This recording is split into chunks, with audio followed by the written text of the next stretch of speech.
Well, welcome to the Ministry Show. It's perfect that you're here. Both Pam and I are happy that you're joining us, and I'm glad there's not outtakes. Because if you would have just heard what we were talking about, you'd probably never come to another ministry show, but we'll skip over that. Pam, you better rescue me real quick. Okay, today's outline, we're really excited about today's show. We're going to be talking about the meeting, or the training actually, without a meeting, which I love the information you're going to be sharing, Chris.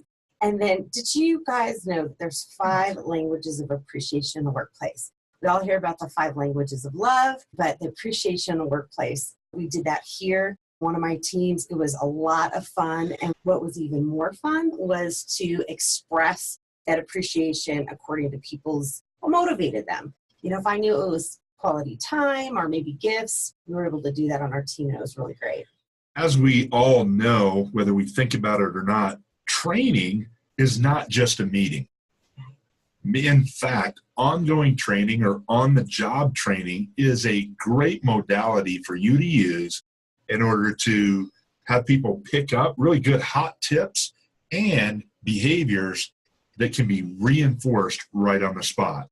And so I think of reading through the Gospels, you know, Jesus taught in groups or a meeting many, many times, but he also gave assignments and feedback as people were engaged in ministry. Some of that feedback was super, super positive, but for some reason in my head is one that was super negative, and that's when Peter was kind of bumming along with Jesus, and they were going along the way, and Peter was kind of telling Jesus the way that ministry should work and what he should be doing next and everything, and Jesus shot back at him pretty quick. Hey, get behind me, Satan. This is not the game plan or the program, you know, that we're on. But when we have an attitude and a perspective as pastors and church leaders that training is not just a meeting, it shifts our mindset so that we can start validating people when they see them doing something good or something that we want or something that's super really great. When people take the action from, let's say, that orientation meeting, and we are there to validate and value them in their ministry experience, nothing helps them propel in their ministry faster than that. I've got 3 children now. I still call them my kids, but they're in their young 30s right now. But I got to teach each and every one of them how to ride a bike. Ministry is a lot like riding a bike. You can hear all about it. You can talk all about it. You can talk about pedaling, and you can talk about the handlebars, and you can talk about balance. But until you get up to speed and need to balance while you're on the seat of the bike, balance doesn't really mean that much. Definitely learn as you go. Definitely learn as you go. So for you and I to train without a meeting, there's 2 kind of aspects to that. The first one is we have to be observant. In other words, we need to pay attention. And I used to think that that was the only thing until I was struck with the fact that you not only need to pay attention and see what's going on, but you need to absorb that as well. Because if we just notice, that's a good thing to notice, but if we don't absorb it, think about it, and actually feed back to the person that we're observing or the group that we're observing, that attentiveness doesn't do much good without the interaction. So can I tell a story about a coworker? Yes, okay. Of course. Her name Love was, your stories. Yeah, Patty and I were on the same team. We had started a campus at North Coast, and Patty was the children's ministry director, which was really broad at that point, from the nursery all the way, did it go through 5th grade or 6th grade? Usually, something, yeah. You know, so it was pretty broad.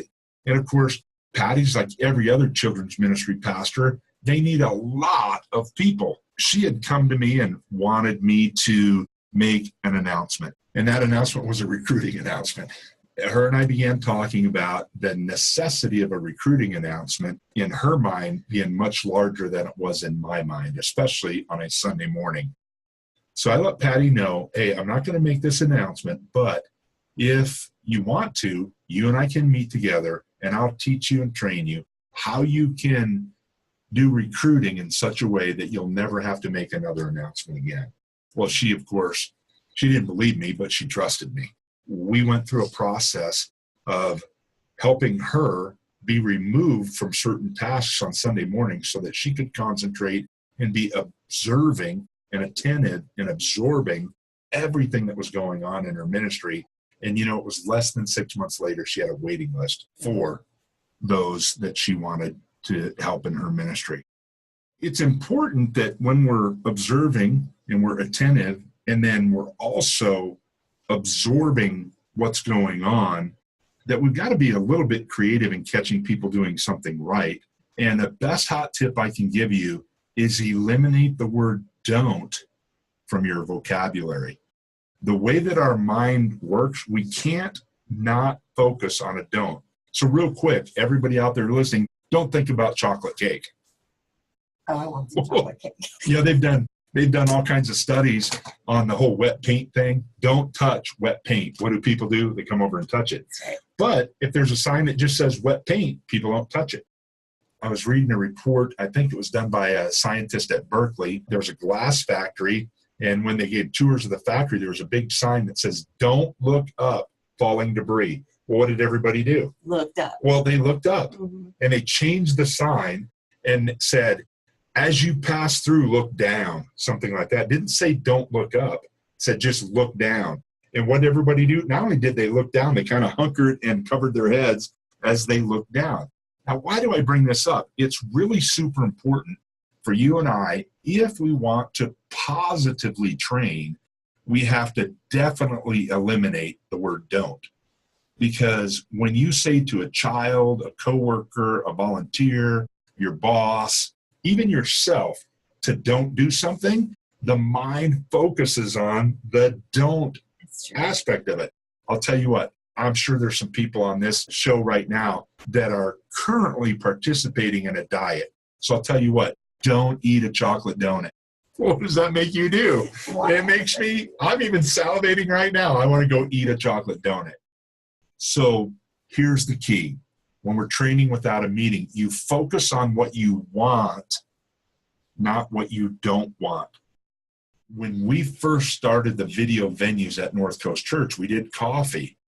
It was all I could do to get our people that were brewing the coffee. And I was like, don't serve cold coffee. Well, what did they do? They served cold coffee. This is how I learned most of this right here, is I had to focus on what I want. And it was this. I want every person, no matter when they pour their cup of coffee, to always have a hot cup of coffee. Do you think that we could figure out how to do that? And guess what these people did? They figured out how they needed to behave in such a way that everybody, no matter if they were at the first service, the second service, the third service, or the fourth service, they always had a hot cup of coffee. But it wasn't don't serve a cold cup of coffee. It was how can we make sure that everybody enjoys a very hot cup of coffee. They came up with their own game plan to stagger the times that they brewed and all this kind of elaborate stuff really that I won't go into. But the idea was we focused on what we wanted, not what we don't want. I learned that, Chris, back in college, back in the day when I was getting my degree in early education. And that's, they hit that point over and over. Never tell small children, don't run. Because the minute you do, they're going to run. But say you use words like use your walking feet, which I kind of thought was ridiculous, but it was completely true. We tested it out, and sure enough, I would hear teachers tell the kids, don't run. And they'd run and go, try this. Use your walking feet. And sure enough, we got the behavior we wanted. Well, for most of us, this is a little bit unnatural because from maybe our parents or others or people that have trained us and so on and so forth have always used this don't word. So it's a little unnatural to start with. It takes some time to identify what your preference is and what you want versus what you don't want. But here's the key to understanding this whole thing. The list of don'ts is so long, it simply does not work to train people. Yeah, it's true. It's not don't, because we'd have to go through 1,000 don'ts before we get to the do. Test it, see what happens. Some of you out there might be training in a teenage driver. Mm-hmm. Instead of don't text while you're driving, instead of don't speed, instead of don't fill in the blank, we can train them more effectively saying, son or daughter, it's very important that you observe the speeding laws, or When you communicate with your friends, make sure that the car is stopped. Articulate what you want instead of what you don't want. That's the main thing about the don't. We have a great book, Chris, that it's a great read, but you don't necessarily have to get the book. What you do need to do, though, is get to know your people. And what I found in reading this book made me a lot more aware of how people responded. Usually when people were giving to others, I recognized, you know what, that's the language of appreciation. So usually what people do is what they like to receive. So this is a great book. I do want to cover a few things that I was reading over that this book does provide, though, because I think it'll be really helpful in ministry. There's 5 key things here. It's going to teach you how to express genuine appreciation to your volunteers, even on a tight budget. And so many of us have a tight budget in ministry, let's face it. It's also going to increase loyalty with your volunteers in your organization. It can reduce criticism and create a more positive work environment, which we all want that. There's something to be said about that. It improves your ability to show appreciation for difficult volunteers, and it conveys the language of physical touch in appropriate ways. It's a really good book. Highly recommend it. Well, this is from the same authors that did the 5 languages of love. Those same concepts, and adjust them slightly into the workplace, the church place, the volunteer space, and so on. It reminds me a little bit of the 4 corners jigsaw metaphor that we use. Get to know your people. You don't need to put the whole jigsaw puzzle together to get to know your people, but boy, those 4 corners, super important to start with. This will help accelerate your ability to train, not only in a meeting, but beyond a meeting as well. Rewards, almost nothing will train as well as rewarding people when they're doing what you want them to do. Now, there's all kinds of rewards, and that book that Pam mentioned will help. 5 languages of appreciation in the workplace. This will help with that, but it's particularly important to reward people early on, because that's when they're most malleable to training, when they don't yet know what they're doing. That's right. When people know everything, it's really hard to train them. Keep in mind that nobody gets tired of a thank you, and the best ministry words that I know of are thank you, not help me. And so when I say thank you instead of help me, now I need plenty of help, so I'm not afraid to ask for help. We want to also thank people. And then there's one more reward that I want to really anchor in and hone in on, because it is so very simple. Yet because it's so simple and easy to do, it's simple not to do, and it's easy not to do. And that is a personal, handwritten thank you note that comes from you to someone, whether it's staff, a volunteer, somebody that you're engaged with, because you saw them or somebody mentioned to you that they've done a good thing. It's a fantastic idea just to have a set of note cards. They don't have to be expensive, where you just write a quick thank you note. Things like, hey, Bill, thank you so much for always making sure that everyone has a hot cup of coffee. You have no idea how great this is. Thanks for your help, Chris. Well, how long does that take me to write that? Yeah, a minute or 2. Yeah, 15 seconds to, 30 seconds or whatever. I write slower. You write slower. That's because people can read your writing. They can't read mine. Anyway, it doesn't matter if they can read it or not. Here's the important thing. It's handwritten. The envelope is handwritten. Don't put a sticker on the envelope, and put a stamp on it. 50 cents? Yeah. Is that what a stamp costs today? I don't even know what a stamp. Anyway, stick a stamp on it. Here's what I can tell you about your mail that comes to your house. You shuffle through it just like I do. Anything that's handwritten, you open first. Yep. And you read it. That is so true that these big mail companies have started. Have you noticed they're starting to send mail in, what do you call it, writing calligraphy? Not calligraphy. No, but cursive. Yeah. Yes. The reason why is people will open and read a personal handwritten note. It is the single biggest advantage that you and I have as pastors and church leaders to reward people very inexpensively. Yeah. I used to keep them in my car and in my purse. So in grocery lines, I don't like lines. I don't like to wait. So I just write notes when I'm standing in the grocery line.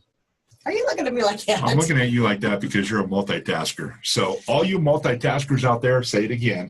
Wait, that's not a multitask. It's dead time. You're in the It's dead time. grocery line. It's dead time. I pull out my little baggie out of my purse and I start writing thank you notes. No wonder you're so good. Finally, when it comes to training, we need to live the example. Don't forget that ministry is just a big, giant game of follow the leader. People are not going to do what you tell them to do. They're going to do what they see you doing. So if you're running around frantic on an event, guess what your people are going to do? They're going to run around frantic during an event. It's true. You know, if you're calm, cool, and collected, most of your people are going to just do what you do. They're going to be calm, cool, and collected. When you're training, and it's not just a meeting, always have in your mind, please, that people are watching you whether you recognize it or not. And they are going to follow just about exactly what you do, especially over time. We've got an action item or two, so Pam, Yes, you want to start this one off? Sure.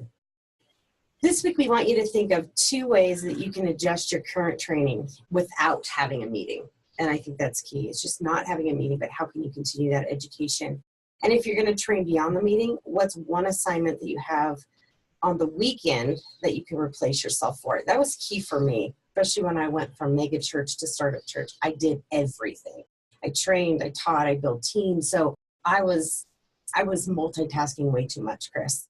Training is not just a meeting. The second action item, this next week, catch 2, 3, 4, 5 people doing something right and thank them specifically, either personally on the spot or that afternoon, just get some thank you notes and just write them a thank you note, stick a stamp on it, mail it to them. See if this thank you note thing isn't one of the best things you've ever done if you're not currently doing it. So next week, we're going to talk about this idea of, I'm going to call it from consumer to craftsman. How do we set the tone for our people? Because not everybody's at the same place at the same time. So again, you can see our sponsors there, man. We're so appreciative of them, but super appreciative of you. Thank you so much for joining us on this episode of the Ministry Show.